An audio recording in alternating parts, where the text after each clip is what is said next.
سیاہ الحان اس کی آنکھوں میں تیرتی الجھنوں پر ہانی کا گلابی گال تھپتھپاتے بولا تھا، جبکہ ہانی سیاہ الحان کی بڑھتی جسارتوں پر اسے گھورتے 2 قدم مزید دور ہوئی تھی۔ یہ سب اتنا اچانک ہو رہا تھا کہ وہ کچھ سمجھ ہی نہیں پا رہی تھی۔ سیاہ الحان سے ہانی کی حرکت پوشیدہ نہیں رہ سکی تھی۔ ہانی کے فیس ایکسپریشن سیاحل کے چہرے پر وہی مقابل کو اپنا اسیر کر دینے والی مسکراہٹ بکھیر گئے تھے۔ اسی وجہ سے چاہتا تھا دور ہو مجھ سے۔ ہانی ازجد بلوچ سے سیاہ الموسیٰ زبردستی محبت یا نفرت تو نہیں کروا سکتا، مگر خود سے دور کرنے یا قریب کرنے کا پورا اختیار رکھتا ہوں۔ ابھی بھی وقت ہے، دور ہو مجھ سے، ورنہ جس دن میں نے اپنا ارادہ بدل لیا تو تمہاری یا تمہارے خاندان والوں کی ایک بھی نہیں چل پائے گی۔ اس کی حرکت پر چوٹ کرتا سیاہ الحان ہانی کو بہت کچھ باور کروا گیا تھا۔ ہانی اس بات سے ناواقف تھی کہ وہ سیاہ الحان کے قریب آ کر اس کے اپنے گرد سالوں سے بنائے ہول کو کسی حد تک کمزور کر گئی تھی۔ سیاہ الحان پر ایک بھرپور نظر ڈالتا کمرے سے باہر نکل گیا تھا، جبکہ ہانی وہیں سر پکڑ کر بیٹھ گئی تھی۔ اس کے سمجھ میں کچھ نہیں آ رہا تھا، وہ سوچ بھی نہیں سکتی تھی کہ اس کا بھائی اتنی گھٹیا حرکت کر سکتا ہے۔ پہلے شہرام اور اب میران کے بارے میں یہ سب سن کر ہانی کا دماغ بالکل معاف ہو چکا تھا۔ وہ سیاہ الحان کی بات کو جھٹلانا چاہتی تھی، مگر سیاہ الحان کی آنکھوں کی سچائی اور لہجے کی پختگی پر ہانی ایسا نہیں کر پائی تھی۔ لیکن پھر بھی اس بات پر یقین کرنے سے پہلے اس نے ایک بار میران سے بات کرنے کا سوچ لیا تھا۔ ہانی نہ جانے کتنی دیر اپنی سوچوں سے الجھتی وہاں بیٹھی رہتی، جب سیاہ الحان کی ملازمہ دروازہ ناک کرتی اندر داخل ہوئی تھی۔ بی بی جی، آپ جلدی سے باہر آ جائیے۔ وہ بڑی بیگم سائیں کو وہاں سمن بی بی جی کے کہنے پر آپ کی ملازمہ نے یہی بتایا گیا ہے کہ شور کی وجہ سے آپ گاڑی میں جا کر بیٹھ گئی ہیں۔ اب وہ لوگ نکلنے کے لیے گاڑی کی جانب آ رہی ہیں، آپ کو ان سے پہلے وہاں پہنچنا ہوگا۔ ملازمہ اجلت میں بات کرتی بشریٰ بیگم کا حوالہ دیتی ہانی کے قریب آئی تھی، جس پر ہانی غائب دماغی سے سر ہلاتے وہاں سے نکل آئی تھی۔ یہ انابی ہے کہاں؟ آ کیوں نہیں رہی؟ میں خود ہی جا کر دیکھتی ہوں۔ ہانی حویلی واپس آ کر جلد از جلد انابی سے ملنا چاہتی تھی۔ اس نے 2 دفعہ ملازمہ کو بھیجا تھا انہیں بلانے، مگر وہ آ ہی نہیں رہی تھی۔ اس لیے ہانی بیڈ سے اٹھتی انہیں ڈھونڈنے خود ہی باہر نکل آئی تھی۔ وہ اگلے 10 منٹ میں انہیں ہر اس جگہ ڈھونڈ چکی تھی جہاں ان کا ہونا متوقع تھا، مگر وہ اسے کہیں نظر نہ آئی تھی۔ ملازمین نے بھی اس کے پوچھنے پر لا علمی کا اظہار کیا تھا۔ اب ہانی کافی حد تک فکر مند ہو چکی تھی۔ وہ سمجھ نہیں پا رہی تھی کہ آخر معاملہ کیا ہے، ہر کوئی کیسے لا علم ہو سکتا تھا۔ ہانی اپنی ہی سوچوں میں الجھی راہداری کے آخری دہانے پر آ کھڑی ہوئی تھی، جہاں سے سیڑھیاں نیچے بیسمنٹ کی جانب مڑتی تھی۔ اسی لمحے اسے وہاں سے ایک زوردار نسوانی چیخ سنائی دی، جو اتنی دردناک تھی کہ وہاں کھڑی ہانی کا دل دہل گیا تھا۔ وہ اس طرف پہلی دفعہ آئی تھی، اس سے پہلے اسے معلوم نہیں تھا کہ اس حویلی کا کوئی بیسمنٹ بھی ہے۔ ہانی بنا سوچے سمجھے سیڑھیوں کی طرف بڑھ گئی تھی۔ نیچے اتر کر ایک لمبی تاریک راہداری عبور کرتے وہ جیسے ہی آگے بڑھی، وہاں کا منظر دیکھ وہ بونچا کر رہ گئی تھی۔ یہاں تو ایک الگ ہی دنیا آباد تھی۔ یہاں ہر طرف زرد روشنیاں جگمگا رہی تھی۔ ایک طرف بڑا سا ہال تھا جہاں بڑی تعداد میں زمین پر بستر بچھے تھے، یا شاید جنہیں بستر کہنا بھی مناسب نہیں ہوگا۔ پتلی سی کپڑے کی بنی دری کے اوپر میلی چادریں فولڈ کر کے رکھی گئی تھی۔ ایسا بستر تو سزا یافتہ جیل کے قیدیوں کا بھی نہیں ہوتا تھا۔ ہانی ایک ترہم آمیز نظر وہاں پر ڈال کر جلدی سے آگے بڑھی، جہاں سے اسے ہلکی ہلکی سسکیوں کی آوازیں آ رہی تھی۔ ہال سے آگے ایک بڑے سے ہال نما کچن کے دروازے پر آتے ہانی کی آنکھیں پھٹی کی پٹی رہ گئی تھی۔ ارباز بلوچ کسی ملازمہ کو بالوں سے دبوچے اس کے منہ پر تھپڑ مار رہا تھا، اور وہاں موجود بڑی تعداد میں کھڑی ملازمائیں سر جھکائے سامنے ہوتے ظلم پر تھر تھر کانپ رہی تھی، کیونکہ ان میں سے بہت سو پر ایسا قہر ٹوٹ چکا تھا اور بہت سو پر اب بھی ٹوٹنا باقی تھا۔ ہانی کتنے لمحے سکتے کے عالم میں اپنی جگہ سے ہل بھی نہیں پائی تھی۔ یہ سب کیا تھا؟ اتنے دن حویلی میں رہنے کے باوجود وہ اس بارے میں کیسے لا علم رہی تھی۔ بول، اب چلائے گی میرے آگے زبان؟ آج میں تیرا وہ حال کروں گا کہ تجھے سمیت ان میں سے کوئی بھی میرے آگے سر اٹھانے کے قابل نہیں رہے گی۔ ارباز بلوچ اس لڑکی کے ساتھ نازیبا حرکتیں کرتا وہاں سے گھسیٹ کر ساتھ لے جاتے وہاں موجود دوسرے دروازے کی جانب بڑھنے لگا تھا، جس پر بے جان ہوتے وجود کے ساتھ کھڑے ہو کر یہ منظر دیکھتی ہانی شدید غصے کے عالم میں آگے بڑھی تھی۔ ہانی وہاں سب سے آخر میں کھڑی تھی، اس لیے ارباز سمیت ابھی تک کسی کی نظر اس پر نہیں پڑی تھی۔ اس نے ارباز بلوچ پر چلانے اسے روکنے کے لیے منہ کھولا ہی تھا جب عنابی نے ایک دم ہانی کے سامنے آتے ہانی کے منہ پر ہاتھ رکھ دیا تھا۔ ہانی، آپ کچھ نہیں بولیں گی؟ خاموشی سے چلیے میرے ساتھ۔ عنابی ہانی کو وہاں دیکھا گھبراہٹ سے دھیمی آواز میں بولی۔ ہانی نے ان کا ہاتھ ہٹانا چاہا تھا مگر ان کی گرفت بہت مضبوط تھی، اسے کچھ بھی بولنے کا موقع دیے بغیر ساتھ لیے واپس ہال کمرے کی جانب لے آئی تھی۔ عنابی، یہ کیا کر رہی ہیں آپ؟ چھوڑیے مجھے۔ وہ وحشی درندہ کیا حال کر رہا ہے اس معصوم کے ساتھ اور آپ اسے منع کرنے کی بجائے مجھے روک رہی ہیں۔ آپ پلیز ارباز کو روکیے یا مجھے جانے دو، وہ کیسے اس پر اتنا ظلم کر سکتا ہے؟ اور ہم یہ سب اپنی آنکھوں سے ہوتا دیکھ خاموش کھڑے رہ کر اس سے کم ظلم نہیں کریں گے۔ ہانی کی آنکھوں سے دکھ، ندامت اور بے بسی کے احساس سے آنسو نکل آئے تھے۔ اسے عنابی پر اس وقت شدید غصہ آ رہا تھا جو اسے زبردستی وہاں روکے کھڑی تھی اور وہ درندہ صفت ارباز بلوچ اس لڑکی کو گھسیٹتے اندر لے جا رہا تھا۔ ہانی بیٹا، آپ اس کو نہیں روک سکتی، الٹا اگر اس نے آپ کو یہاں دیکھ لیا تو بہت غلط ہو جائے گا، لیکن اگر آپ سامنے آئی بنا بھی اس ظلم کو روکنا چاہے تو روک سکتی ہیں۔ ہانی نے اب غور کیا تھا کہ مہناز بیگم کا چہرہ بھی آنسو سے تر تھا، وہ بھی اس ظلم پر اتنی ہی تکلیف میں تھی جتنی ہانی تھی۔ مہناز بیگم ہانی کی ضدی طبیعت سے اچھی طرح سے واقف تھی۔ وہ جانتی تھی زیادہ دیر ہانی کو روک نہیں پائیں گی، اس لیے اسے حالات کو مد نظر رکھتے دوسرا حل بتایا تھا۔ ان کی ہری بات پر ہانی نے اجرت میں اسپات میں سر ہلاتے سوالیہ نظر سے ان کی جانب دیکھا تھا۔ سیاحل مساحان کو کال کرو، وہی اس درندے کو ابھی اسی وقت روک سکتے ہیں۔ عنابی کی بات پر جہاں ہانی کو حد درجہ حیرت ہوئی تھی وہیں اس نے ان کی بات پر فوراً عمل کیا تھا۔ وقت بہت کم تھا، وہ کوئی سوال کر کے مزید وقت ضائع نہیں کرنا چاہتی تھی۔ جب اچانک ہانی کو یاد آیا تھا کہ آج ہی تو سیاحل خان کا نمبر ملانے و اسے پتہ چلا تھا کہ اس نے ہانی کو بلاک کیا ہوا ہے۔ ہانی کو ایک پل کے لیے لگا تھا وہ اس انجان مظلوم لڑکی کو ظلم سے بچانے کے لیے کچھ نہیں کر پائے گی، مگر پھر بھی ایک امید کے تحت اس نے کال ملا دی تھی، لیکن شاید اس وقت اس کا رب بھی اس کے ساتھ تھا۔ پہلی بیل پر ہی کال اٹینڈ کر لی گئی تھی اور سیاحل خان کی محسوس گمبھیر آواز ہانی کے کانوں سے ٹکرائی، جسے اس وقت ہانی کو باقی سب آوازوں سے اوپر اور زندگی بخش لگ رہی تھی۔ مجھے تمہاری مدد کی ضرورت ہے، پلیز، اس کے بدلے تم جو کہو گے میں کروں گی، پر خدا کے لیے اس معصوم لڑکی کو ارباز کے ظلم سے بچا لو، پلیز۔ ہانی کی روتی آواز پر دوسری جانب سے سیاحل خان نے غصے سے مٹھیاں بیچ لی تھی اور بنا کچھ بولے فون بند کر دیا تھا۔ رابطہ ٹوٹنے کے ساتھ ساتھ ہانی کو اپنی آخری امید بھی ٹوٹی محسوس ہوئی تھی۔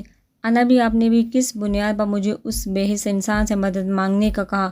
وہ بھلا کیوں مدد کرے گا ہماری؟ پلیز مجھے جانے دیں۔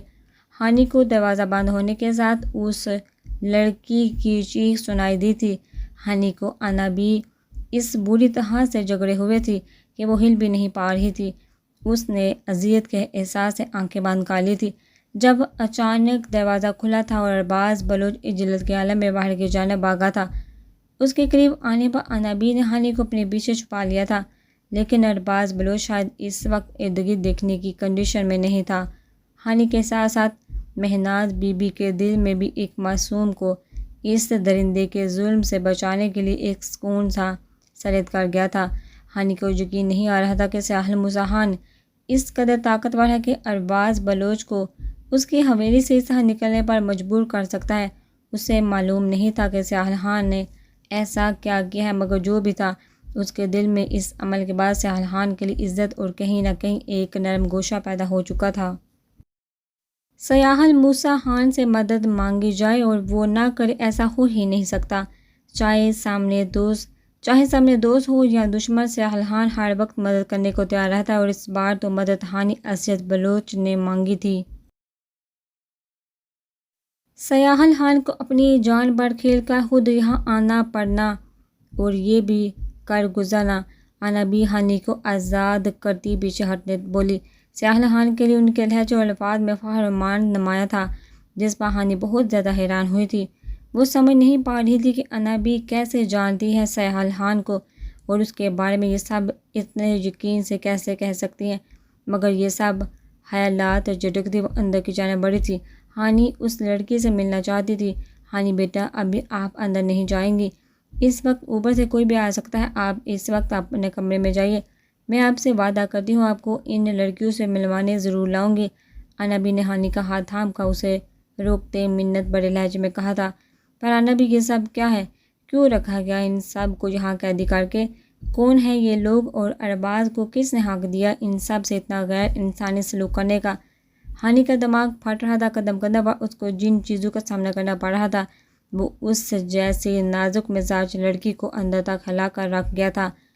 بیٹا، سب کچھ بتاؤں گی آپ کو، آج ہی بتاؤں گی، مگر اس وقت آپ جاؤ یہاں سے، اگر کسی کی گھر والی کی نظر آپ پر پڑ گئی تو بہت برا ہوگا۔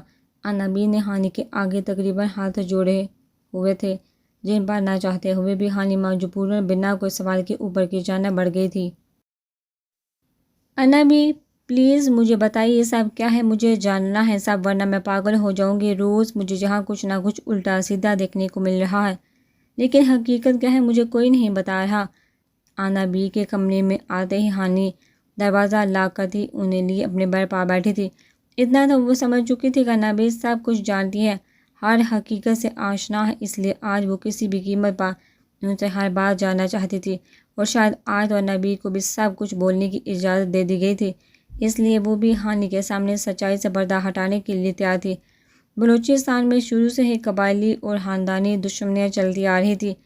انہی دشمنیوں میں ایک دشمنی خان اور بلوچ خاندانوں کی تھی، دونوں ہی ہمیشہ سے طاقتور رہے ہیں، اور ہمیشہ سے ان کی نظریں بلوچستان کے شاہی جرگے کے سب سے بڑے سردار کی کرسی پر ہی، مگر بلوچ خاندان کی بدقسمتی سے وہ کرسی ایک بار کے بعد کبھی ان کے ہاتھ نہیں آئی، ہر بس اس عہدے کے حقدار خان حویلی والے ہی ٹھہرائے گئے، اور یہی بات بلوچ خاندان کو ہمیشہ سے کھٹکتی رہی، ان کے ہر بار کی کئی سازشیں ناکام ہو جاتی۔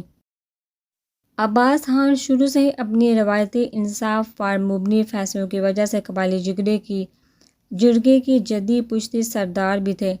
ان کے علاقے میں جتنے بھی قبائل آتے تھے ان سب کا ہر طرح سے خیال رکھنا اور ان کے اچھے برے کا فیصلہ کرنا عباس خان کے ہاتھ میں تھا۔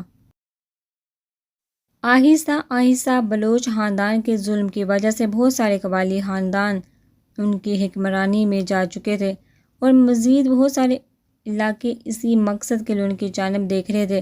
یہی بات بلوچ خاندان سے ہضم نہیں ہو رہی تھی، آہستہ آہستہ ان کی طاقت کم پڑ رہی تھی، جس سے دیکھتے انہوں نے ایک بہت بڑا منصوبہ بنایا تھا، اور اسی پر عمل کرتے کچھ بہت اچھے کام کر کے جو خان حویلی والوں کے حق میں تھے۔ ذوالفقار بلوچ نے ان کی جانب دوستی کا ہاتھ بڑھا دیا تھا۔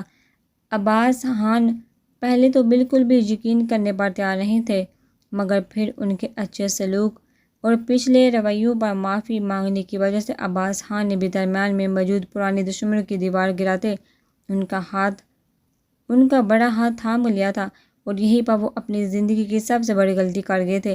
پرانی دشمنی دوستی میں بدلنے کی خبر ہر جگہ پھیل گئی تھی۔ سب قبائلی لوگ بہت خوش تھے، کیونکہ اس دشمنی میں انہوں نے بھی بہت کچھ کھویا تھا، اب وہ بھی امن اور امان چاہتے تھے۔ دونوں خاندانوں کی خواتین بھی ایک دوسرے سے مل کر بہت خوش تھی۔ جب انہی دنوں ذوالفقار بلوچ نے اس دوستی کو مزید گہرا کرنے کے لیے اپنی 3 سالہ پوتی ہانی کا نکاح عباس خان کے 8 سال کے پوتے سیاحل سے کرنے کا فیصلہ کیا تھا، جس پر کچھ سوچ و بچار کے بعد سب لوگوں نے حامی بھر دی تھی۔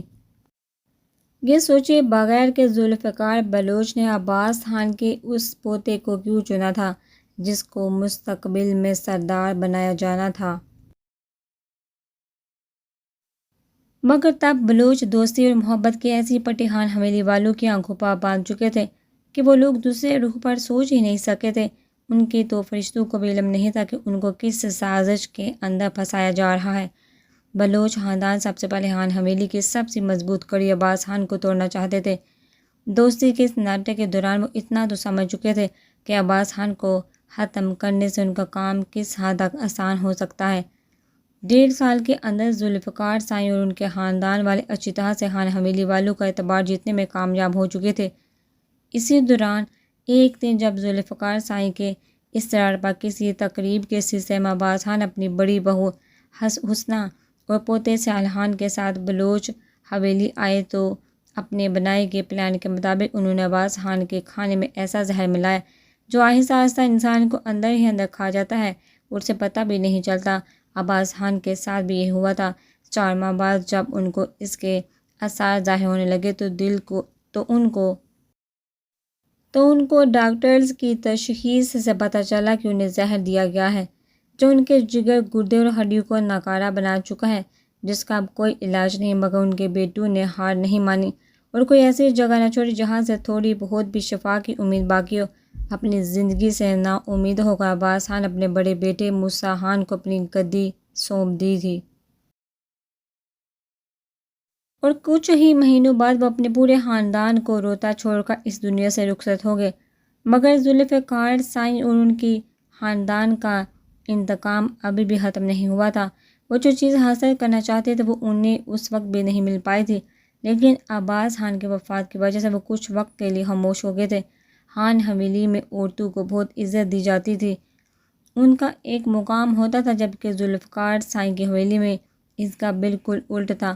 عورتوں کی نہ کوئی عزت ہوتی تھی نہ ہی کوئی مرضی، انہیں پوری زندگی مردوں کے اشاروں پر ہی گزارنی ہوتی ہے۔ صرف یہی نہیں، وہ تو دوسروں کی عورتوں کو بھی نہیں بخشتے۔ ذوالفقار سائیں کے علاقے میں جتنے بھی قبائل آتے تھے وہ سب ذوالفقار سائیں ان کے بیٹوں کے ستائے ہوئے تھے۔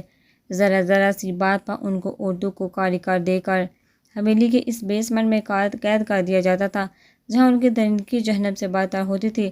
ذوالفقار سائیں اور اس خاندان کے مردوں سے لے کر ان کے خاص ملازم تک ان باندھی بنائی گئی عورتوں کی روح اور جسم سے کھیلتے ہیں۔ ان کو انسان ہونے کی کیٹیگری سے باہر نکال دیا جاتا ہے۔ انبی کی باتیں سنتے ہانی کو اپنا دل پھٹتا محسوس ہوا تھا۔ اس کے چہرے پر زلزلے کے سے آثار نظر آ رہے تھے۔ دوسری عورتوں کے بارے میں کیا بتاؤں، میں تو خود یہ سارے ظلم سہ چکی ہوں۔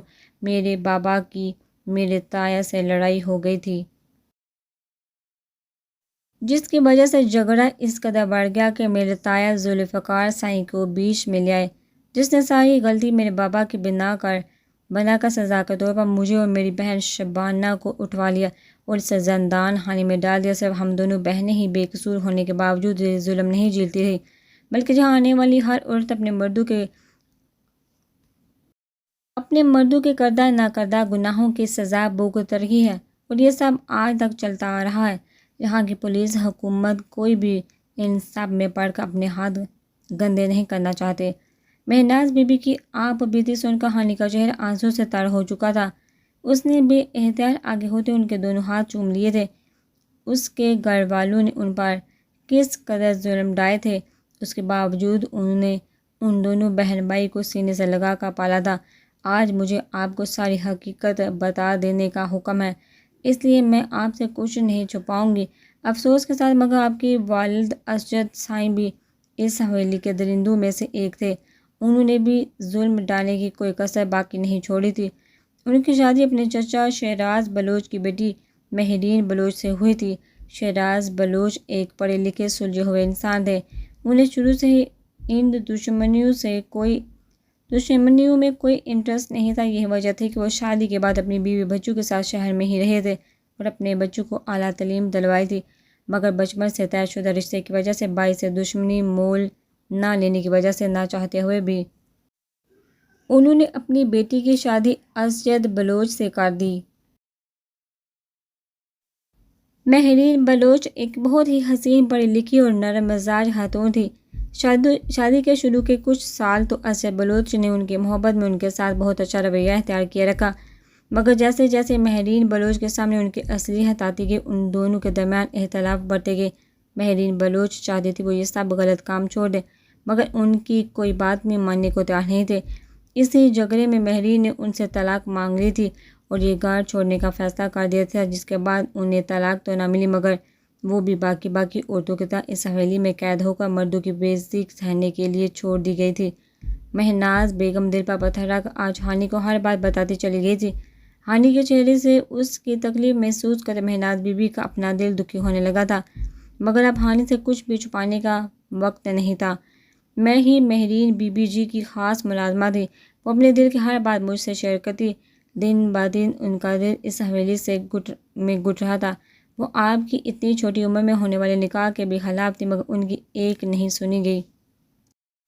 لیکن جیسے ہی انہیں عباس خان کی موت کی اصل وجہ پتہ چلی، انہوں نے بلوچوں کا پردہ فاش کرنے کے لیے مجھے کسی طرح خان حویلی والوں تک یہ بات پہنچانے کے لیے تیار کیا، اور بس یہ چاہتی تھی یہاں بیسمنٹ میں قید پر مرنے والی عورتوں کو انصاف مل سکے۔ اور ایسا صرف خان حویلی والے ہی کر سکتے تھے۔ ایک دن مجھے ایسا موقع مل بھی گیا۔ عید کی وجہ سے کچھ خاص تحائف جو بلوچ حویلی کی طرف سے خان حویلی تک پہنچانے تھے۔ ڈرائیور کے ساتھ ہم کچھ ملازمیں بشرا بلوچ کے ساتھ خان حویلی آ گئی تھی۔ میں نے بہت کوشش کی تھی اس گھر کے کسی بھی ایک فرد سے اکیلے سے ملنے کی، پر مجھے موقع نہ مل پایا تھا۔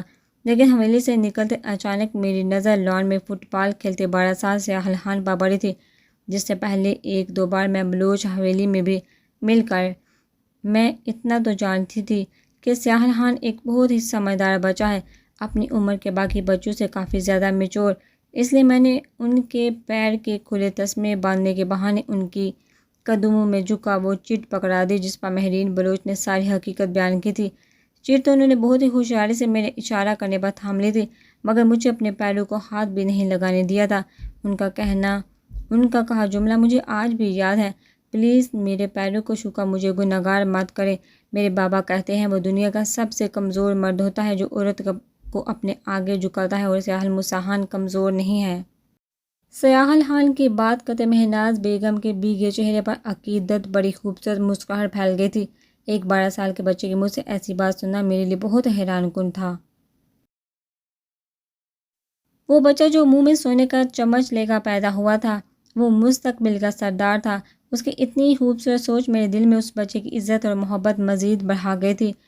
اس دن سے ہی سیاحل موسیٰ خان کا میرے دل میں ایک الگ ہی مقام بن چکا تھا۔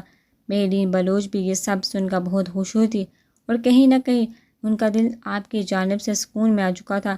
سیاحل خان کے ذکر کے دوران ایک پل کے لیے بھی مہناز بی بی کے چہرے سے اسمائل نہیں ہٹی تھی۔ میری دی گئی وہ خبر کسی قیامت سے کم ثابت نہیں ہوئی تھی۔ خان حویلی والے اتنے بڑے دھوکے پر جیسے پاگل ہو اٹھے تھے۔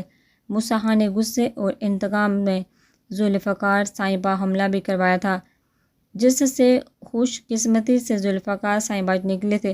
شاہی جرگے کے سردار ہونے کی وجہ سے انہوں نے بڑی تعداد میں پولیس فورس کو بھیج کر بلوچ حویلی پر ریڈ بھی کروائی تھی تاکہ ان تمام مظلوم عورتوں کو آزاد کروا کر ذوالفقار سائیں ان کے خاندان کو بے نقاب کر سکیں، مگر کچھ بکاؤ پولیس والوں کے پہلے ہی دی گئی مخبری کی وجہ سے تمام باندھی بنائی گئی عورتوں کو یہاں سے کچھ ٹائم کے لیے کسی خفیہ مقام پر منتقل کر دیا گیا تھا، جس کی وجہ سے پولیس فورس کو ناکام لوٹنا پڑا تھا۔ مگر حویلی میں پولیس کے آنے کی وجہ سے ہر جگہ جو ان کا تماشا لگا تھا، وہ جو بے عزتی انہیں برداشت کرنی پڑی تھی،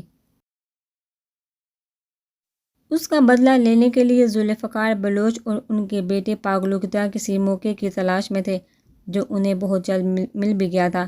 موسیٰ خان اپنی بیوی حسنہ بیگم اور بیٹے سیاحل خان کے ساتھ شہر سے اپنی حویلی کی جانب جا رہے تھے جب اسجد بلوچ نے ان پر بھرپور تیاری کے ساتھ حملہ کر دیا تھا اور ان تینوں کو اٹھوا لیا تھا۔ اسجد بلوچ کا ارادہ موسیٰ خان اور سیاحل خان کو مار کر حسنہ خان کو اپنی باندھی بنانے کا تھا، مگر یہاں قسمت نے ان کا ساتھ نہیں دیا تھا۔ سیاحل خان کی آنکھوں کے سامنے ان کے والد موسیٰ خان کا بے دردی سے قتل کرنے کے بعد ان کا اگلا شکار سیاحل خان تھا، لیکن موسیٰ خان کے خاص آدمیوں نے وہاں پہنچ کر اسجد بلوچ کو ختم کر کے ان دونوں کو بچا لیا تھا، جس کے بعد یہاں کے حالات بہت خراب ہو گئے تھے۔ جرگے والوں نے بہت مشکل سے موسیٰ خان کے قتل کے بدلے اسجد بلوچ کی جگہ پر ہی قتل ہونے کی وجہ سے سارا معاملہ وہیں ختم کر دیا تھا، کیونکہ ان دنوں جہاں کے حالات بہت زیادہ خراب ہو چکے تھے، لیکن جب بات سردار بننے کی آئی تھی تو ہمیشہ کی طرح اس وقت بھی ذوالفقار صاحب اور ان کے بیٹوں کے منہ کی کھانی پڑی تھی، اور سردار کے لیے ہر ایک نے سیاحل مسحان کا نام ہی تجویز کیا تھا، کیونکہ یہاں کے سب معزز لوگ بھی اس بات سے واقف تھے کہ اگر حکمرانی ذوالفقار صاحب کے خاندان کے ہاتھوں میں چلی گئی تو آنے والی تباہی کو کوئی نہیں روک سکے گا۔ اسی وجہ سے سب نے کم عمری کے باوجود سیاحل خان کو اس عہدے کا حقدار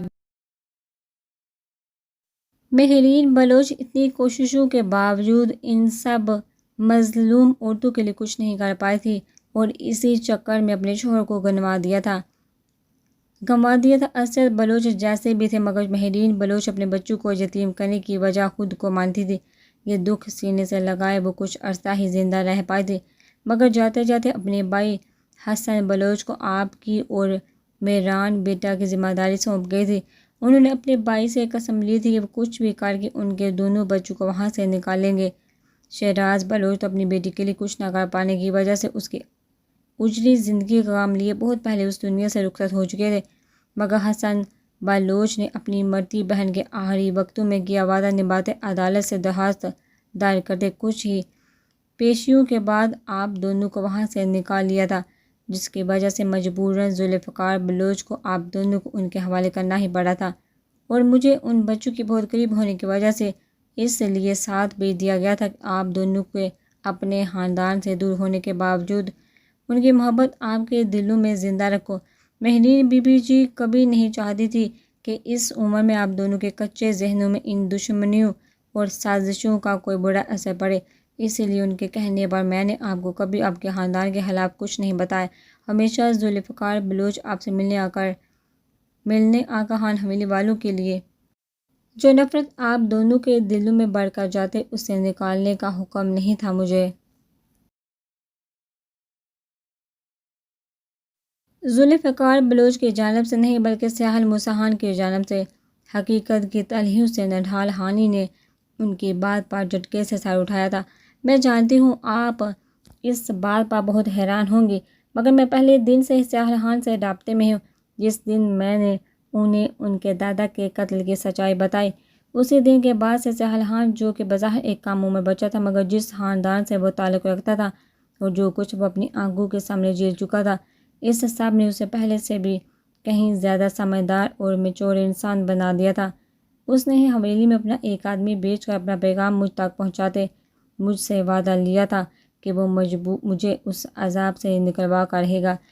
حسن بلوچ عدالت کا فیصلہ بہت آسانی سے جیتے نہیں تھے، بلکہ انہیں جتوایا گیا تھا سیاحل خان کے چچا شہزاد خان کے ایک جج دوست کی وجہ سے، اور سیاحل خان کی حویلی میں بھیجے گئے خاص آدمی کے مشورے کی بنا پر ذوالفقار بلوچ نے مجھے آپ دونوں کے ساتھ بھیج دیا تھا۔ سیاحل خان نے اپنے خاندان والوں، اپنے چچا اور باقی سب کا بہت زیادہ پریشر جھیلنے کے باوجود اس سچ سے پردہ نہیں اٹھایا تھا کہ ان کو عباس خان کے قتل کی خبر دینے والی میں ہوں۔ وہ جانتے تھے اگر یہ بات پھیل جاتی تو میرا بچنا مشکل تھا، اور آج تک یہ بات صرف ان کی اور میرے درمیان ہی ہے، اور اب ہمارے راز میں شریک ہونے والی وہ تیسری فرد آپ ہو۔ سیاحل مسحان نے ہمیشہ ہر معاملے میں میرا خیال رکھا۔ جب بھی حویلی والوں کی جانب سے مجھے واپس اس جہنم میں بلانے کا ارادہ بنایا گیا، ہمیشہ انہوں نے کچھ نہ کچھ ایسا کر کے مجھے یہاں آنے سے روکا تھا۔ میں بہت پہلے ہی آپ کو یہ ساری سچائی بتا دینا چاہتی تھی، مگر سیاحل خان نے مجھے اس بات کی اجازت نہیں دی، جس کی دو وجہ تھی۔ ایک یہ کہ وہ بھی مہرین بلوچ کی طرح آپ کو اس سے ساری دشمنی سے دور رکھنا چاہتے تھے، اور دوسری وجہ یہ تھی کہ انہیں آپ پر اعتبار نہیں تھا۔ ان کے مطابق آپ میں بھی ذوالفقار صاحب کا خون ہے، کبھی بھی کسی مقام پر بھی آپ انہیں دھوکہ دے سکتی ہیں۔ اس بات پر خانی کی آنکھوں میں غصہ جھلکا تھا۔ اب اسے سمجھ آئی تھی وہ ہر بات میں اسے دھوکے باز کیوں کہتا آیا تھا، لیکن اس سب کے باوجود وہ آپ سے بہت پیار کرتے ہیں۔ سردار سیاحل مسحان کی زندگی میں سب سے اونچا مقام خانی اسد بلوچ کا ہی ہے، مگر خانی کے نام کے ساتھ جڑا اسد صاحب کا نام انہیں آپ کے قریب آنے سے روکتا ہے۔ آپ نہیں جانتی، مگر سیاحل مسحان کئی بار آپ سے ملنے آ چکے ہیں۔ سب سے پہلے اس وقت آئے تھے جب حسن بلوچ کے وفات کے غم میں آپ پورا ہفتہ بخار میں جلتی رہی تھی۔ حسن بلوچ سے کی کے وعدے کے مطابق مہران بلوچ ان کی ڈیڈ باڈی کے ساتھ بھی آپ کو بلوچستان لے کر نہیں گئے تھے۔ میں آپ کے ساتھ ہی تھی، آپ کی حالت سے بہت پریشان تھی۔ اور سیاح خان کے فون آنے پر انہیں سب بتا دیا تھا۔ سیاح خان ہانی کی تکلیف پر کوسوں دور چین سے نہیں بیٹھ سکتے تھے اور کچھ ہی گھنٹوں میں اپنی ہانی کے پاس موجود تھے۔ وہ اپنے ہر فرض اچھے سے نبھانا جانتے تھے، تو کیسے اپنی بیوی کی تکلیف پر سکون سے بیٹھے رہتے۔ سردار سائیں نے پورے 2 دن آپ کی غنودگی کے عالم میں آپ کی دیکھ بھال کرتے آپ کے پاس بیٹھ کر گزار دیے تھے۔ میرے لیے یہ سب دیکھنا بہت ہی حیران کن تھا کہ بلوچستان کا سردار، جس شخص نے شاید کبھی ہلکا پانی بھی نہیں پیا تھا، اس کو میں نے آپ کے کام کرتے دیکھا تھا اور آپ کے ہوش آتے ہی وہ وہاں سے نکل گئے تھے۔ اس کے بعد اکثر کبھی آپ کی کالج میں، کبھی کسی ٹرپ پر، کسی ریسٹورینٹ میں، وہ آپ کو دیکھنے گھنٹوں آپ کے قریب رہے تھے، مگر میرے بہت اصرار پر بھی آپ کو اس بات سے بالکل لاعلم رکھا گیا تھا۔ ہانی ہنگو کی طرح حیرت اور بے یقینی سے منہ کھولے ان کی باتیں سن رہی تھی۔ اسے اس وقت فیل ہو رہا تھا کہ وہ دنیا کی سب سے بڑی گدھی اور ڈفر ہے، جس کو پتہ ہی نہیں چلا کہ کوئی شخص اتنے ٹائم اس کے قریب رہا۔ اس دن اچانک جب آپ نے میرے سامنے بلوچستان جانے کا نام لیا تو میں ذوالفقار سائیں کے خاندان کی وجہ سے ہی نہیں چاہتی تھی کہ آپ وہاں جائیں، مگر مہران پر وہاں سے بہت زیادہ پریشر تھا۔ اس کی رضامندی پر میں نے سردار سائیں کو اطلاع دی تھی، جنہوں نے اس وقت حیرت انگیز طور پر کوئی انکار نہیں کیا تھا۔ میرے لیے سردار سائیں مہران بلوچ سے کہیں زیادہ خاص ہیں۔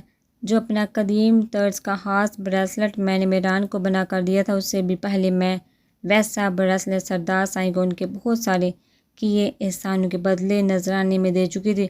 آپ کے بلوچستان قدم رکھنے سے بھی پہلے وہ آپ کی آمد سے واقف تھے۔ اس دن ساحل پر آپ سے ملنے والا شخص کوئی اور نہیں بلکہ سیاحل موسیٰ خان ہی تھے۔ اس دن بھی ہمیشہ کی طرح وہ وہاں صرف آپ کو دیکھنے کے لیے موجود تھے، مگر آپ کا بنا دیکھے کسی بھی انجان شخص کو مدد کے لیے تھامنا ان کو بالکل بھی پسند نہیں آیا تھا۔ اسی لیے اس وقت وہ آپ کے ساتھ بہت سخت برتاؤ کر گئے تھے، جس کا مداوع کرنے کے لیے بعد میں انہوں نے دعوت نامے کے ساتھ آپ کے لیے تحائف بھی بھجوائے تھے، جنہیں آپ نے ذوالفقار بلوچ کی آپ کے دل میں ڈالی بدگمانی کی وجہ سے دھتکار دیا تھا۔ سردار سائیں نے آپ کو حویلی میں صرف اس لیے بلایا تھا کہ آپ ان کا ایسا روپ دیکھیں جس سے آپ کو ان سے نفرت ہو جائے۔ مہناز بیگم نے بات کے اختتام پر گہرا سانس لیا تھا، جیسے وہ کچھ ہی پلوں میں صدیوں کی مسافت طے کر کے آئی ہوں۔ یہ سب اتنے برے ہیں تو مجھے اتنی عزت اور محبت کیوں دے رہے ہیں؟ میرے ساتھ اتنا اچھا برتاؤ کیوں؟ ایک یہی بات ہانی کو پوری طرح انابی کی باتوں پر یقین نہیں کرنے دے رہی تھی۔ وہ آپ کو سیاحل خان کے خلاف استعمال کرنا چاہتے ہیں تاکہ سردار سائیں کو جڑ سے کمزور کر سکے۔ اتنی تباہی مچانے اور اپنا جوان بیٹا کھونے کے باوجود بھی ان کی ضد ختم نہیں ہو سکی۔ ہانی شاک سی بات ختم ہونے کے بعد بھی ابھی تک اسی پوزیشن میں بیٹھی تھی، وہ کچھ بولنے کے قابل ہی نہیں رہی تھی۔ یہ ساری سچائی اس کے دل پر بہت گہرا گزر رہی تھی۔ بے شک انابی بہت اچھی تھی، ہمیشہ اس کا بہت خیال رکھا تھا، مگر کہیں نہ کہیں ہانی کا اعتبار ان سے اٹھ چکا تھا، اور مہناز بی بی بھی ہانی کی آنکھوں میں اس بات کا اندازہ لگا چکی تھی۔ وہ جانتی تھی ان کی آخری باتوں پر ہانی ہرٹ ہوگی۔ انہوں نے ہانی سے سیاحل خان کے بارے میں اتنا کچھ چھپائے جو رکھا تھا۔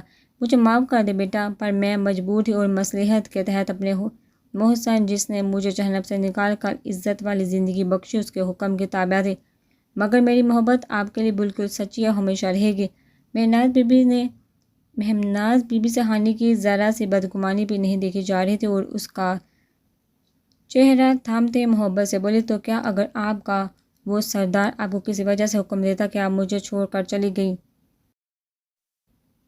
چلی جائیں تو کیا آپ چلی جاتی؟ ہانی کے بہت ساری باتوں کے ساتھ ایک بات جس نے بہت ہرٹ کیا تھا وہ یہ کہ سیاحل خان ہانی اشرف بلوچ پر اعتبار نہیں کرتا۔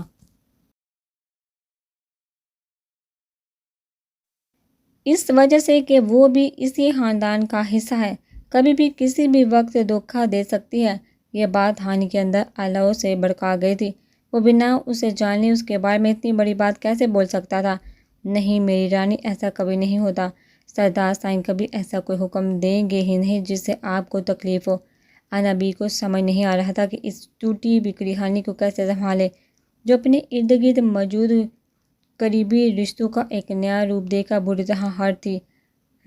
نہیں چاہیے مجھے آپ کی اس گھمنڈی سردار کی کوئی ہمدردی اور کسی قسم کی کوئی بیک۔ وہ آپ سب کو تو کٹ پتلیوں کی طرح اپنی مرضی سے چلا سکتا ہے، مگر مجھے بالکل بھی نہیں۔ اگر میرے خاندان والے گھٹیا ہیں تو اچھا وہ بھی نہیں۔ اتنے سالوں سے سردار ہے تو سوائے حکم چلانے کے کیا کیا ہے اس نے؟ وہ نکال سکتا ہے نا ان مظلوم اردو کو اس جہنم سے، تو کیوں نہیں کی ابھی تک ان کی مدد؟ کہیں وہ بھی اندر سے ایسا کھوکھلا مر تو نہیں بعد میں پتہ چلے کہیں اس نے بھی اپنی حویلی میں ایسا بیسمنٹ بنا رکھا ہو۔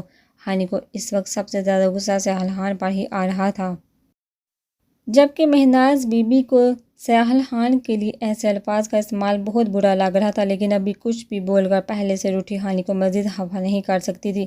وہ آپ سے ہمدردی نہیں بلکہ بہت محبت کرتے ہیں۔ ان عورتوں کے لیے بہت کچھ کر چکے ہیں، کئی عورتوں کو تو یہاں سے بازیاب بھی کروا چکے ہیں۔ کچھ وجوہات ہیں جن کی بنیاد پر وہ فی الحال سرِ عام دشمنی کا اعلان کر کے ان کے خلاف کوئی ایکشن نہیں لینا چاہتے۔ مگر ہانی بیٹا، آپ ان کو بہت غلط سمجھ رہی ہیں، وہ کسی بھی معاملے میں بالکل بھی غلط نہیں ہیں۔ مہناز بی بی نے اسے سمجھانا چاہا تھا، مگر ہانی اس وقت نہ ہی سیال خان کے مزید عظمت کے قصے سننا چاہتی تھی نہ کچھ اور، اسی لیے اس کے انکار پر مہناز بی بی ہی بنا کچھ بولے اس کے کمرے سے نکل آئی تھی۔ ان کے جاتے ہی ہانی بیوہ اوندے منہ گرتی پھول پھول کر رو دی تھی۔ اس کے بابا اتنے برے انسان تھے، اس کے آغا جان جنہوں نے ہر بار اس سے مل کر اتنی محبت اتنا مان بخشا تھا، ان کے نزدیک عورتوں کی حیثیت جوتے کے برابر بھی نہیں تھی۔ وہ جس حویلی میں اتنی شان و فخر سے رہ رہی تھی، اس میں عورتوں کو کس کیڑے مکوڑے کی طرح مسل دیا جاتا تھا۔ اس کی ماں صرف ان عورتوں کو انصاف دلانے کی خواہش دل میں لیے اس دنیا سے جا چکی تھی، مگر ہانی نے اپنے آنسو پوچھتے دل ہی دل میں خود سے عہد کیا تھا کہ وہ اپنی ماں کی یہ خواہش پوری کر کے رہے گی، وہ ان سب عورتوں کو اس زندان خانے سے نکال کر رہے گی، چاہے اسے اس کے لیے کچھ بھی کرنا پڑے۔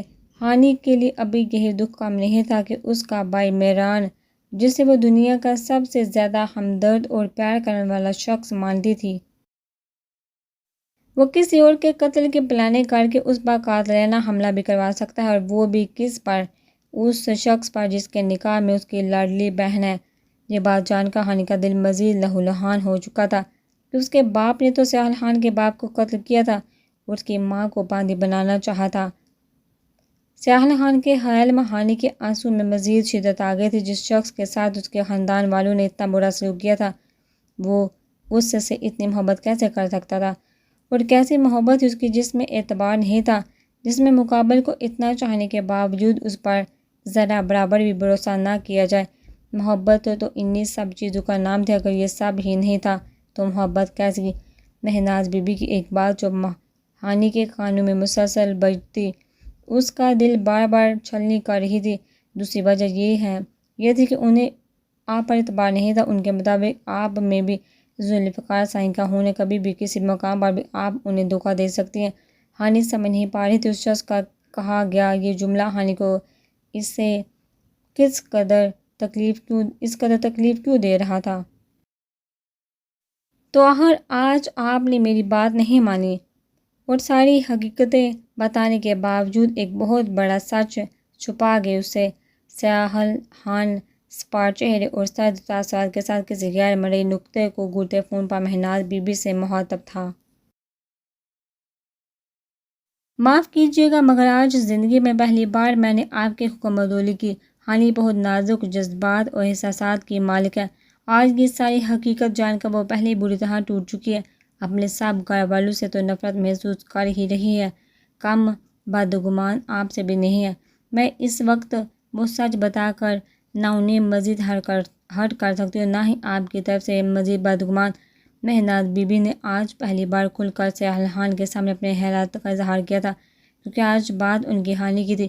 میں آپ کو فورس نہیں کروں گا، مگر یہ بھی دیکھ لیں کہ اگر اسے یہ بات کسی اور طرف سے پتہ چلی اور جس انداز سے اسے یہ بات بتائی جائے گی، آپ کی نازک مزاج ہانی مجھ سے صرف بدگمان ہی نہیں ہوگی بلکہ نفرت کرے گی۔ سیال خان انہیں تصویر کا دوسرا رخ دکھاتے فون بند کر گیا تھا، مگر انا بھی سیال خان کی بات سمجھتے چاہنے کے باوجود ہانی کی حالت کے پیش نظر اسے فی الحال مزید کچھ بھی بتانے کے حق میں نہیں تھی، کیونکہ اس وقت تو ہانی ان سے بھی روٹھی ہوئی اور بدگمان تھی۔ ٹھنڈ اچھی خاصی بڑھ چکی تھی۔ ہانی اپنے گرم شال لپیٹے باہر کھلی فضا میں نکل آئی تھی۔ 2 دن سے طبیعت خرابی کا بہانہ بنا کر اس نے خود کو کمرے میں بند کر رکھا تھا۔ وہ کسی سے بھی بات کرنا نہیں چاہتی تھی۔ جب اس کا اندر کی گھٹن زدہ فضا سے دم گھٹنے لگا تھا، گھبرا کر وہ باہر نکل آئی تھی اور ساتھ ہی ان عورتوں کے خیال سے اس کی آنکھیں ایک بار پھر بھر آئی تھی جو اتنے سالوں سے اس قید خانے میں بند تھی۔ ہانی کریم کلر کی لانگ شرٹ کے نیچے کھلے پاؤنچے والے ٹراؤزر پہنے، اپنے لمبے سیاہ بالوں کو جوڑے کی شکل میں باندھے، پیروں میں کریم کلر کے ہی کھچے پہنے اور بلیک کلر کی شال کندھوں کے گرد اوڑھے خود سے بھی روٹھی، وہ اس سہانی شام کا ایک حسین حصہ معلوم ہو رہی تھی جب اچانک شہرام اسے اپنی طرف آتا دکھائی دیا تھا۔ ہانی اس بزدل شخص کی شکل بھی نہیں دیکھنا چاہتی تھی، اسی لیے فوراً رخ موڑ گئی تھی۔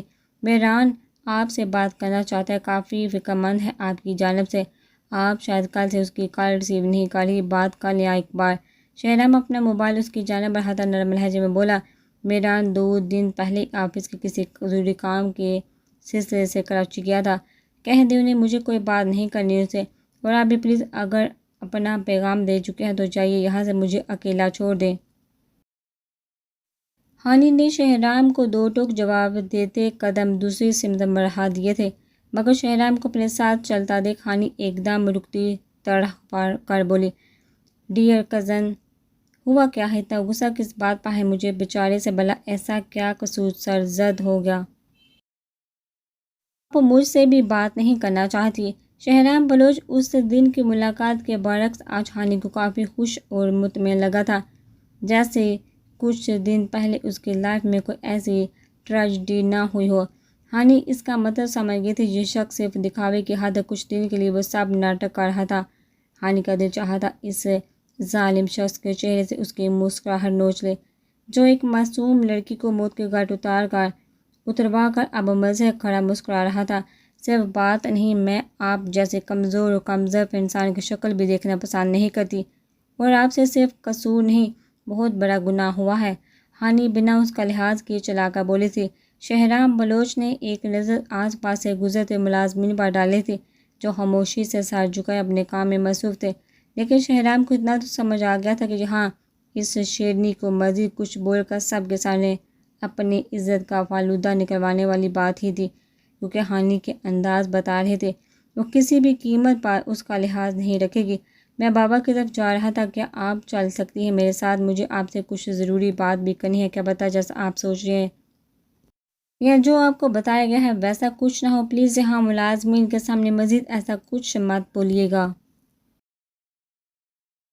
شہرام نے پہلے کی طرح بہت ہی نرمی سے سوال کرنے کے ساتھ آہستہ آواز میں ایک تنبیہ بھی کی تھی، جس پر ہانی بنا کچھ بولے کچھ لمحوں کے لیے شہرام کو جانتی مشکوک نظروں سے دیکھنے لگی تھی۔ آپ مجھ پر ٹرسٹ کر سکتی ہیں، اور آپ کسی شخص کے تحفظ کے بہت ہی مضبوط حصار میں ہیں۔ آپ کو ذرا سی بھی تکلیف پہنچا کر مجھے اس دنیا سے اپنا پتہ نہیں کٹوانا۔ ہانی کی مشکوک انداز پر شہرام بلوچ اس کی تسلی کرتے آہر میں پرمزاح لہجے میں بولا۔ اس کی بات کا مفہوم سمجھتے ہانی اچھی خاصی حیران ہوتی اس کے ساتھ جانے کے لیے حامی بڑھ گئی تھی۔ اس کا دماغ ایک بار پھر الجھ چکا تھا، دشمن ہونے کے باوجود شہرام بلوچ سے موسیٰ خان کے بارے میں اس طرح اتنے اچھے انداز میں بات کیسے کر سکتا تھا؟ آپ نے نگار کے ساتھ اتنا غلط کیوں کیا؟ کیا ذرا سا بھی رحم اور شرم نہیں آئی آپ کو؟ ایک معصوم کو اپنی محبت کے جھوٹے جال میں پھنسا کر موت کے گھاٹ اتارتے آپ مرد اپنی دشمنیاں مردوں سے کیوں نہیں لڑتے؟ بزدلوں کی طرح ان کی عورتیں کیوں استعمال کرتے ہیں؟ ہانی شہرام بلوچ کے ساتھ گاڑی میں بیٹھتے ہی پھٹ پڑی تھی۔ ایسا کچھ نہیں، آپ غلط سمجھ رہی ہیں۔ ایسا ہی ہے، عزت دے کہ اس ڈھونگ سے آپ لوگ مجھے مزید بیوقوف نہیں بنا سکتے۔ ہانی اس کی بات کاٹتے جلدی سے بولی، جس پر شہرام سر جھٹکتے خاموشی سے ڈرائیونگ کی جانب متوجہ ہوا گیا تھا۔ وہ سمجھ گیا تھا کہ اس وقت ہانی نہ اس کی کوئی بات سننے کی پوزیشن میں ہے، نہ ہی کچھ سمجھنے کے موڈ میں۔ کچھ سوچتے شہرام نے موبائل پر میسج ٹائپ کر کے ڈیئر اینمی کے نام سے سیو نمبر پر سینڈ کر دیا تھا، مجھے واپس حویلی جانا ہے۔ ہانی کا موڈ ٹھیک ہونے کے بجائے مزید خراب ہو چکا تھا۔ شہرام کو سلو ڈرائیونگ کرنے کے ساتھ ساتھ موبائل پر بزی دیکھ ہانی تپے ہوئے لہجے میں بولی، کیا آپ تھوڑا سا مزید ٹرسٹ کرتے میرے ساتھ ایک جگہ چل سکتی ہیں؟ مجھے آپ کو کسی سے ملوانا ہے، کیا پتہ اس انسان سے مل کر آپ کے نزدیک میری پوزیشن کلیئر ہو جائے پلیز۔ شہرام جوابی میسج موصول ہوتے ہی ہانی کی جانب دیکھتے ایک امید کے تحت بولا، مگر ہانی نے انکار کرنا چاہا تھا۔ پلیز، اب تو میں سپریم کورٹ سے بھی اجازت لے چکا ہوں۔ شہرام نے اسے انکار کرنے سے پہلے ٹوک دیا تھا، جبکہ ہانی اس کی بات پر ناسمجھی سے اس کی جانب دیکھ کر رہ گئی تھی۔ ٹھیک ہے، مگر اگر مجھے وہاں جا کر اچھا نہیں لگا تو میری بات مانتے مجھے فوراً واپس لانا ہوگا۔ رضامندی دینے کے ساتھ ساتھ ہانی نے اپنی بات بھی سمجھائی تھی، جس پر شہرام نے زیر لب مسکراتے فوراً سر تسلیم ہم کیا تھا۔ کچھ گھنٹوں کی ڈرائیونگ کے بعد شہرام ہانی کو ایک بہت ہی خوبصورت علاقے میں لے آیا تھا۔ وہاں حددار کا بورڈ دکھا۔ ہانی نے بہت ہی حیرت سے اس کی جانب دیکھا تھا۔ یہ تو سیاحان کا علاقہ تھا، اور شاید یہ وہاں کا کوئی چھوٹا سا گاؤں تھا جہاں چھوٹے چھوٹے مگر بہت ہی پیارے مکانات بنائے گئے تھے۔ شہرام ان مکانات کے درمیان میں موجود سڑک سے گزرتی گاڑی کو ایک دہتو کے ڈھکے روڈ کی جانب موڑ گیا تھا، جس کے ارد گرد گھنے جنگلات تھے۔ اتنا سبزہ اور خوبصورتی جنگلی درخت دیکھ ہانی کا موڈ کافی حد تک بحال ہو گیا تھا۔ دہتو کے سنگ لمبی مسافت طے کرتے شہرام کی گاڑی ایک وائٹ کلر کے فارم ہاؤس کے گیٹ پر آ کر رکی تھی۔ گیٹ کھلتے ہی گاڑی سرخ پتوں کے روش سے ہوتی پورچ میں پہلے سے کھڑی گاڑیوں کے پاس آ کر رکی تھی۔ یہ ہم کہاں آئے ہیں؟ کس کا گھر ہے یہ؟ کس قدر خوبصورت اور پرسکون سی جگہ پر بنا ہے؟ گاڑی سے باہر نکلتے ہانی ارد گرد کی خوبصورت نظارے دیکھتی شہرام سے مخاطب ہوئی تھی، آپ اندر چلیے، سب پتہ چل جائے گا۔ شہرام ہانی کی بات پر مسکراتے اسے ساتھ لیے اندر کی جانب بڑھ گیا۔ کیا یہاں کسی کی شادی ہے؟ ہاں، ملازمین کو رنگ برنگے تھال اٹھا کر لے جاتے دیکھ ہانی نے سوالیہ نظروں سے شہرام کی جانب دیکھا تھا۔ جی، ابھی تھوڑی دیر پہلے یہاں ایک نکاح سیریمنی ہونے والی ہے، ہم اسی میں شرکت کرنے آئے ہیں، شہرام نے بہت ہی پرسکون لہجے میں جواب دیا تھا۔ سائیں، ہان سائیں کا حکم ہے کہ آپ بی بی سائیں کو ریشما کے ساتھ اوپر بھجوا کر اندر حال کمرے میں آ جائیے۔ اس سے پہلے کہ ہانی اس سے کوئی سوال کرتی ایک ملازمہ شہرام کے قریب آتے بولا، اف میرے خدا، یہاں بھی کوئی ہان ہے، لگتا ہے یہ نام کبھی میرا پیچھا نہیں چھوڑے گا۔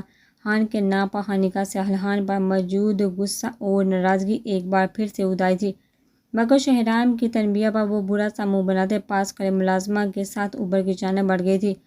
ہانی نے ملازمہ کی میت میں ایک کمرے میں قدم رکھا تھا، جہاں ایک بہت ہی پیاری سی لڑکی بلوچی لباس میں ملبوس ملازمہ کی کسی بات پر شرمائی مسکرا رہی تھی۔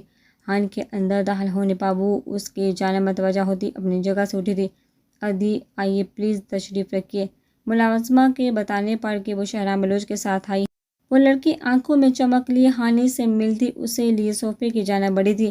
میں شہرام بلوچ کی کزن ہوں، ہانی ازجد بلوچ، کیا آپ کا نکاح ہے آج؟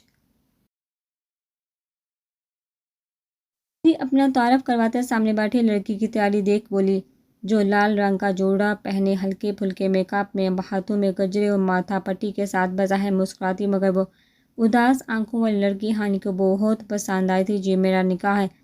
اس لڑکی کے جواب پر ہانی کو کافی حیرت ہوئی تھی، کیونکہ اس کے پاس 3-4 ملازمین کے علاوہ کوئی اور رشتہ دار خاتون موجود نہیں تھی۔ ہانی نے اسی بات پر سوال کرنا چاہا تھا، مگر ملازمہ کی اس لڑکی کو بلائے جانے والے نام نے ہانی کو اپنی جگہ سے اچھلنے پر مجبور کر دیا تھا۔ یوں ملازمہ نے ابھی کیا کہہ کر مخاطب کیا، آپ کو کیا نام ہے آپ کا؟ ہانی کو لگا کہ شاید اسے سننے میں غلطی ہوئی ہو، اسی لیے اس نے تصدیق چاہی تھی۔ نگار نام ہے میرا، یہی کہہ کر مخاطب کیا۔ ریشما نے مجھے نگار نے جیسے ہانی کی کیفیت سمجھتے نرمی سے جواب دیا تھا۔ پورا نام کیا ہے تمہارا؟ ہانی جیسے ابھی بھی بے یقین تھی۔ نگار مساحان، سردار سہل مساحان کی بہن نگار۔ ہانی کو لگا تھا اس نے اپنا نام نہیں بتایا تھا، بلکہ ہانی کے سوا ایک بہت بڑا بم پھوڑا تھا۔ واٹ! تو اس کا مطلب آپ کو وہ سزا دینے اور کال کوٹری میں مروانے والی بات جھوٹ تھی؟ ہانی ششدر سی نگار کی شکل دیکھ رہی تھی، آدھا سچ اور آدھا جھوٹ۔ مجھے ادا سائیں نے سزا تو سنائی، مگر اس کو عملی جامہ نہیں پہنایا۔ ان کے نزدیک میں قصوروار تو بہت ہی، میں نے ان کی عزت اعتبار اور بھروسے کا چکنا چور کیا تھا، مگر اتنی بڑی قصوروار بھی نہیں کہ مجھے اس پر موت کے گھاٹ اتار دیا جائے۔ آدھا سائیں کو وہاں اصول کے مطابق قبائلی لوگوں کے سامنے یہ فیصلہ سنانا پڑا تھا تاکہ ذوالفقار اور اس کے خاندان والے اس بات کو مسئلہ بنا کر پھر نہ کوئی فساد کھڑا کر دے۔ نگار ندامت کے احساس سے سر جھکائے ہانی کو سچائی بتانے لگی تھی۔ تم جب شہرام نے تمہارے ساتھ اتنا بڑا دھوکہ کیا، تمہاری مخبری کروائی، تو تم پھر بھی اس سے نکاح کیوں کر رہی ہو؟ کیا اس سب میں بھی تمہارا وہ بھائی اپنا حکم چلا رہا ہے؟ کیونکہ سنا ہے دوسروں پر حکم چلانا بہت پسند ہے اسے۔ ہانی کی سوئی ایک بار پھر سے ہلہان پر ہی آ کر رکی تھی۔ نہیں ادھی، ایسا نہیں ہے، لگتا ہے آپ کو آدھا سچ ہی بتایا گیا ہے۔ دونوں خاندانوں کی دشمنی تو ہمیشہ عروج پر ہی رہی تھی، مگر دونوں خاندان ہی اس بات سے بے خبر تھے کہ اس دشمنی کے اندر ایک بہت گہری دوستی کی بنیاد رکھ دی گئی ہے، اور وہ دوستی تھی سیالحان اور شہرام بلوچ کے درمیان۔ دونوں نے ایک ہی یونیورسٹی سے تعلیم حاصل کی جہاں اکثر ان کی ملاقات ہوئی، مگر دشمنی کی وجہ سے دلوں میں موجود نفرت نے انہیں ایک دوسرے کے قریب نہیں جانے دیا۔ اداسائی شہر میں گارڈز اپنے ساتھ کم ہی رکھتے تھے۔ جب ایک دن اداسائی کا بہت برا ایکسیڈنٹ ہوا، اس ٹائم روڈ پر پہلے پہنچنے والی گاڑی شہرام بلوچ کی تھی۔ اداسائی کو زخمی دیکھ شہرام انہیں مزید نقصان پہنچا سکتا تھا یا وہیں مرنے کے لیے چھوڑ کر جا سکتا تھا، مگر اس نے ایسا کچھ نہیں کیا، بلکہ اس نے اداسائی کو اپنی گاڑی میں ڈال کر فوراً ہسپتال پہنچایا تھا۔ اداسائی کے لیے اس بات پر یقین کرنا بہت مشکل تھا کہ ذوالفقار بلوچ کا پوتا یہ سب کر سکتا ہے۔ جب اس کا باپ دادا سیالحان کے جنون کے پیاسے تھے تو شہرام نے موقع ملتے ہی ایسا کیوں نہیں کیا تھا؟ اداسائی اس وقت یہ بات سمجھنے سے قاصر تھے کہ یہ بھی ان کی کوئی چال یا ان کی معلومات کے مطابق شہرام بلوچ واقعی ایسا ہی تھا۔ لیکن بہت جلد شہرام سے بات کر کے اداسائی کی کنفیوژن بھی دور ہو گئی تھی۔ اداسائی ایک ہی نظم انسان کو جانچنے کی صلاحیت رکھتے تھے۔ انہیں شہرام سے مل کر سمجھ آ گئی تھی کہ اس نے یہ سب ہلوسینیت سے ہی کیا تھا، اور اس دن سے دونوں کے درمیان دوستی کا رشتہ شروع ہوا تھا جسے اب 6 سال ہو چکے ہیں، اور اتنی دشمنیوں اور جھگڑوں کے باوجود اس دوستی کی بنیاد چٹان کو کوئی نہیں ہلا پایا۔ ان پہ در پہ کھلتے رازوں نے ہانی کو گما کر رکھ دیا تھا۔ اگر شہرام بلوچ سیالحان کا دوست ہے تو وہ اس سے سزا دینا، مقرر کوٹری کا اتنا بڑا ڈرامہ کرنے کی کیا ضرورت تھی؟ شہرام بلوچ کا دکھی ہونا، رونا، وہ سب کیا تھا؟ اور وہ جو آپ کی کزن سمن نے مجھے بتایا، کیا وہ سب جھوٹ تھا؟ بنا مزید کچھ بھی گھمائے پھرائے مجھے جلدی سے ساری سچائی بتاؤ، ورنہ ان 2 فضول انسانوں کے ساتھ میں نے تمہیں بھی نہیں چھوڑا۔ میرے دماغ کا جتنا فلوتا تم لوگوں نے بنانا تھا وہ بنا چکے، اب مزید نہیں، ورنہ میں نے ان کے اسی دوستی کی پول سب کے سامنے کھول دینی ہے۔ میں ایسے ہی بے وقوفیوں کی طرح اس غم میں روئی رہی کہ ایک بیچاری بے قصور لڑکی کو موت کے گھاٹ اتار دیا گیا، جبکہ وہ لڑکی مزے سے یہاں بیٹھ کر اپنی شادی انجوائے کر رہی ہے۔ ہانی غصے سے پاگل ہوتی شہرام بلوچ سیالحان کے ساتھ ساتھ نگار کو بھی لپیٹتی چبا چبا کر بولی تھی۔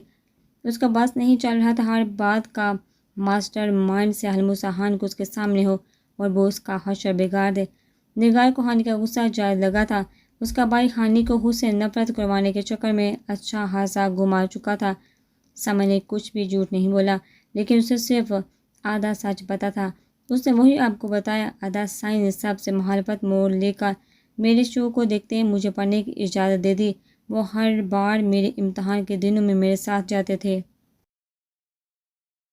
1-2 بار اداسائی کو میں نے فون پر شہرام بلوچ سے بہت دوستانہ انداز میں بات کرتے سنا تھا۔ مجھے بہت زیادہ حیرت ہوئی تھی، مگر اداسائی سے کچھ اس طرح کی خاص بے تکلفی نہیں تھی اور ایسے سوالات پوچھ سکتی، مگر اتنا سمجھ گئی تھی کہ دونوں ایک دوسرے کے ساتھ اچھے تعلقات ہیں۔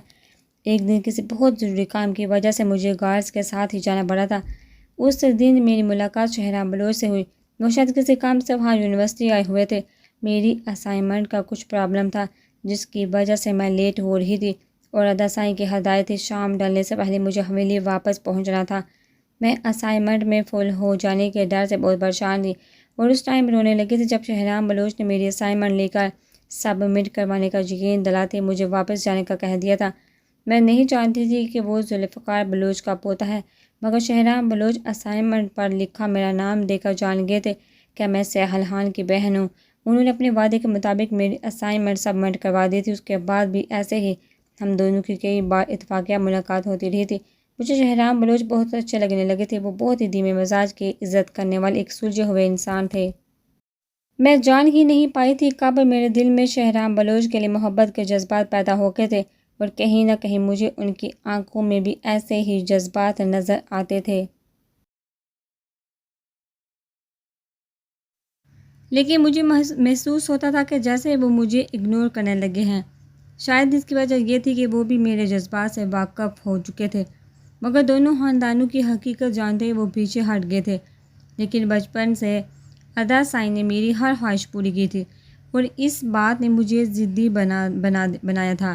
مجھے اپنی پسند کی ہر چیز حاصل کرنے کی عادت ہو گئی تھی۔ میں جانتی تھی ادا سائی اس بار بھی میری خواہش کی خاطر انکار نہیں کریں گے۔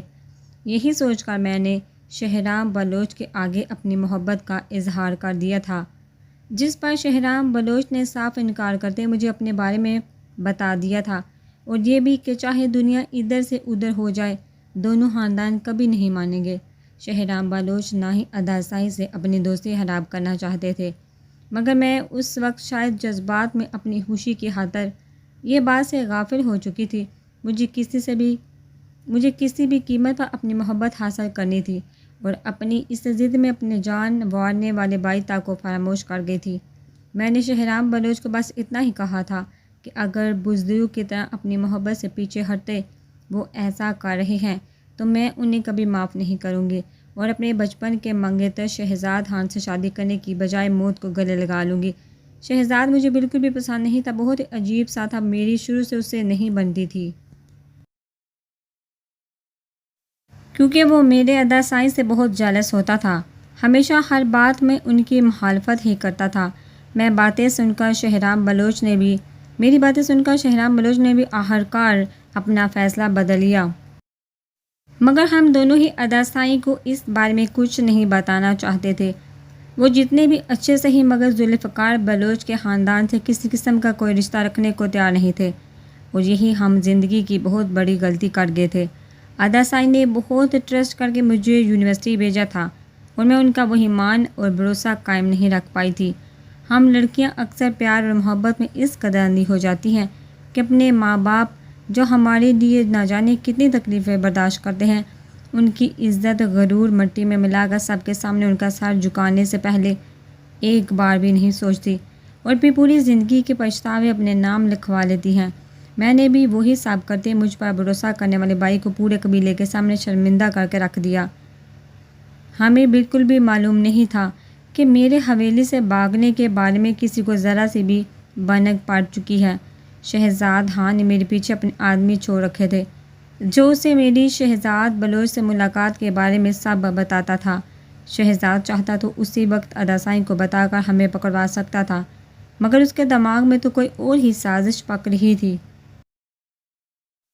وہ چاہتا تھا کہ کسی طرح ادا سائی کو بدنام کر کے سرداری سے ہٹا دیں، اسی لیے اس نے اس سب کو ادا سائی کے خلاف استعمال کرنا چاہا تھا۔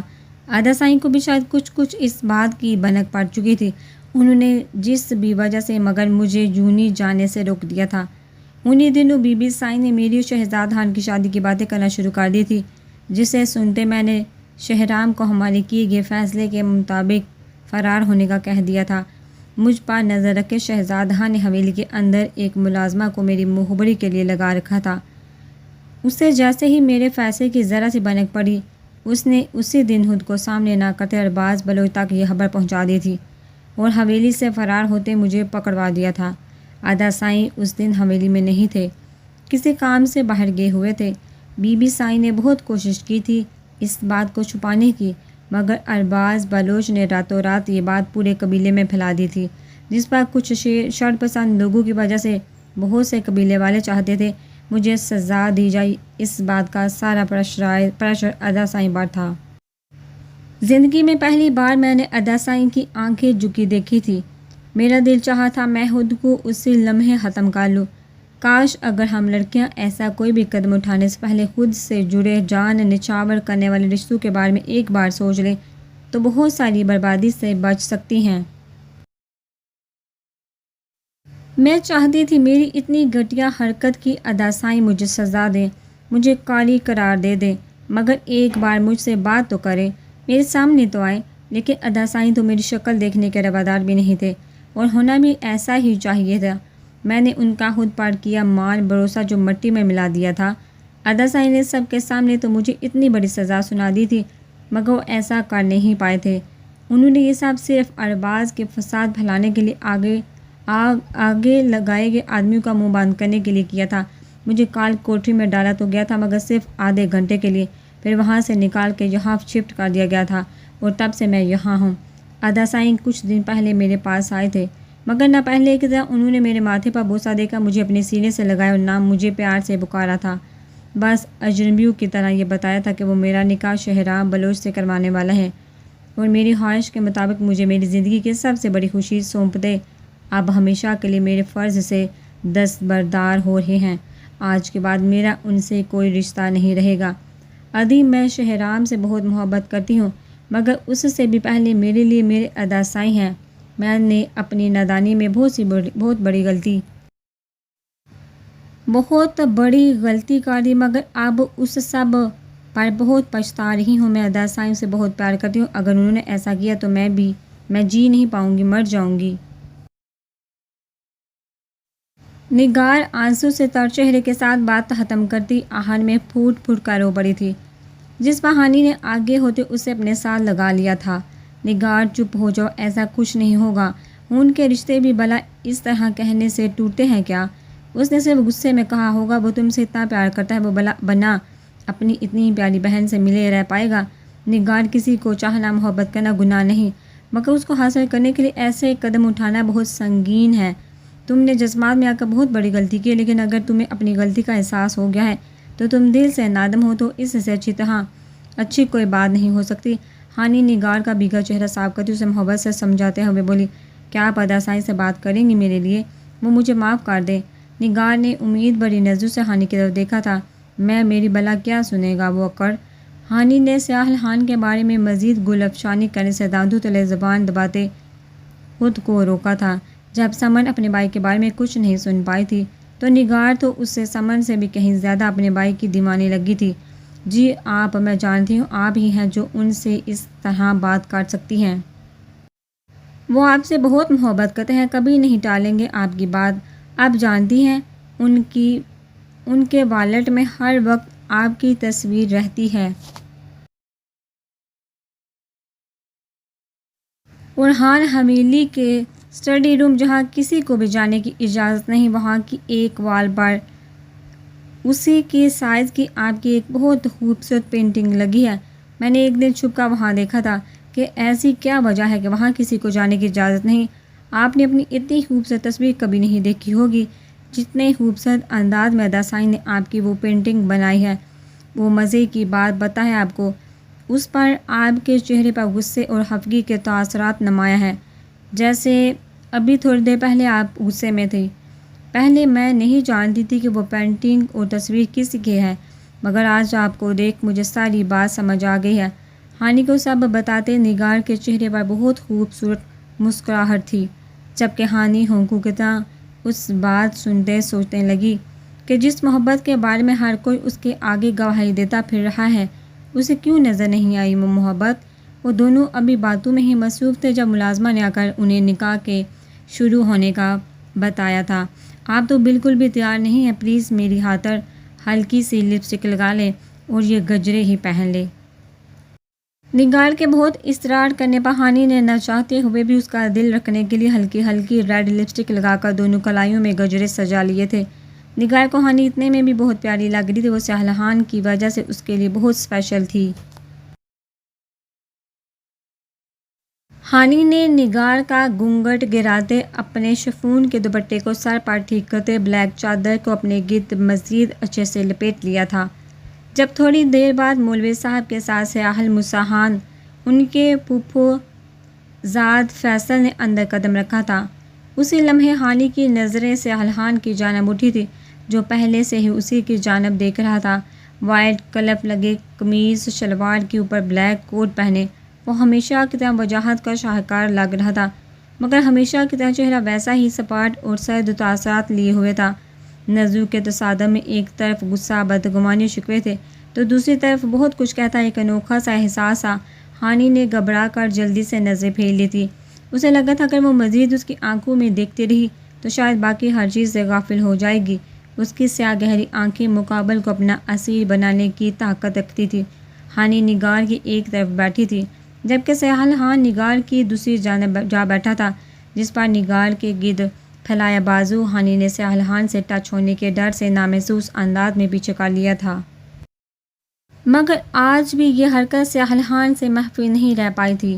نگاہ ہو جانے کے بعد مولوی جی اور فیصل خان کے ساتھ ساتھ سیاحل بھی نگار کے سر پر اجنبیوں کی طرح ہاتھ رکھتے باہر نکل گیا تھا، جس کے بعد نگار کے آنسو رکنے کا نام ہی نہیں لے رہے تھے۔ دیکھا آپ نے اداسائی کس طرح اجنبیوں کی طرح میرے سر پر ہاتھ پھیر کے چلے گئے، انہوں نے جو کہا تھا وہ ویسا ہی کر رہے ہیں۔ بات کرتے نگار کے آنسو میں روانی آئی تھی۔ اچھا پلیز اتنا رو رو کر تو تم اپنی طبیعت خراب کر لو گی، کچھ میرے بھائی کا بھی خیال کر لو اور پریشان مت ہو تم، میں تمہاری اس الٹی کھوپڑے والے بھائی سے بات کرنے کی کوشش کرتی ہوں۔ ہانی اسے مسکرا کر شہرام کے حوالے سے چہرے کے ساتھ ساتھ تسلی دیتے باہر نکل آئی تھی۔ لمبی سی راہداری عبور کرتے اس کے کان میں شہرام کی آواز بڑی تھی، جس کا تعاقب کرتے وہ ایک روم کے جانب مڑی جہاں اس کی نظر اندر کھڑے فون پر بات کرتے شہرام بلوچ پر پڑی تھی۔ تم مجھے سیدھی طرح نہیں بتا سکتے تھے کہ یہاں لا رہے ہو، اتنا ڈرامہ کرنے کی کیا ضرورت تھی؟ ہانی کے ناک کاٹ کے اندر آنے پر شہرام فون بند کرتا مسکراتے ہوئے اس کی جانب متوجہ ہوا تھا۔ اچھا جی میں نے ڈرامہ کیا، جس سے اپنی صفائی کے لیے کچھ بولنے کا موقع بھی نہ دیا گیا۔ ویسے اب بھی تو آثار اچھے لگ رہے ہیں، لگتا ہے میں بے قصور ثابت ہو گیا ہوں، ظالم بہن نکاح کے مبارکباد ہی دے دو۔ شہرام نے اس کا اچھا موڈ دیکھ کر کہا، او آئی ایم سوری، بہت بہت مبارک ہو، اللہ تم دونوں کی جوڑی سلامت رکھے اور دنیا کی بری نظروں اور شر سے دور رکھے، آمین۔ ہانی خوشی کا اظہار کرتے خلوص سے نیت سے دعا دیتے بولی، اسے ان دونوں کے نکاح کی دل سے خوشی تھی۔ ویسے ایک بات مجھے ابھی بھی سمجھ نہیں آ رہی کہ سیاح خان جب اپنی بہن سے اس قدر سخت ناراض ہے تو تمہیں کیسے معاف کر دیا؟ تم بھی تو اتنے ہی قصوروار ہو، تم نے بھی تو اسی طرح اعتبار توڑا ہے اس کا۔ ہانی اپنی آخری الجھن بیان کرتے بولی، اتنی آسانی سے کہاں، بہت پاپڑ بیلنے پڑے اور پوری طرح سے معاف کیا، ناراضگی ابھی تک برقرار ہے۔ سیاحل ہم دونوں سے ناراض ہیں، ہماری محبت سے بالکل بھی نہیں۔ محبت کرنے والے محبت میں جدائی کا درد جانتے ہیں۔ اوپر سے چٹانوں جیسا سخت دکھنے والے سیاحل خان شاید اپنے اندر محبت بڑا دل رکھتا ہے، اسی لیے تو اتنے آرام سے نکاح کروا دیا۔ ہم دونوں ہی اپنی بے وقوفی پر بہت پچھتا رہے ہیں، اگر پہلے دن ہی سیاحل کو بتا دیا ہوتا تو یہ سب نہ ہوتا۔ میں نے نگار کو اس سزا سے بچانے کے لیے بہت کوشش کی، مگر گھر والوں سے لڑا، سیاحل خان سے ملنے کی خاطر کئی بار اس کی حویلی گیا، مگر مجھے اندر نہیں جانے دیا گیا۔ جس دن نگار کو سزا سنائی گئی اس دن میں سیاحل خان کے آگے بہت رو رہا تھا۔ اس دن مجھے لگا تھا وہ دنیا کا سب سے ظالم انسان ہے، اس لیے اس دن آپ کے پوچھنے پر میں نے غصے میں سیاحل خان کی سنگ دلی پر بہت کچھ بول دیا تھا، جبکہ ایسا کچھ نہیں ہے۔ سیاحل غصے والا اور اصول پسند انسان ضرور ہے، مگر سنگ دل اور ظالم بالکل بھی نہیں ہے۔ مجھے سیاحل نے ایک ہفتہ بعد اصل حقیقت سے آگاہ کیا۔ شہرام کو آج بھی اپنی اس دن کہی باتیں یاد کرتے ندامت ہوئی تھی۔ اس نے غصے اور غلط فہمی میں سیاحل خان کے بارے میں بہت برا بھلا کہہ دیا تھا۔ شہرام کی بات سن کر ہانی کو بھی ایک پل کے لیے بہت برا لگا تھا کہ وہ بھی اسے اس کی بہن کا قاتل بول بول کر کتنی باتیں سنا چکی تھی، مگر پھر آگے سے سیاحل خان کا رویہ یاد آتے وہ لاپرواہی سے سر جھٹک گئی تھی۔ اچھا اب اتنا بھی غلط نہیں بولا تھا تم نے، وہ شخص اتنا بھی دودھ کا دھلا نہیں ہے، بہت کچھ جانتی ہوں میں اس کے بارے میں۔ ویسے ہے کہاں وہ سردار صاحب، مجھے بات کرنی ہے اس سے۔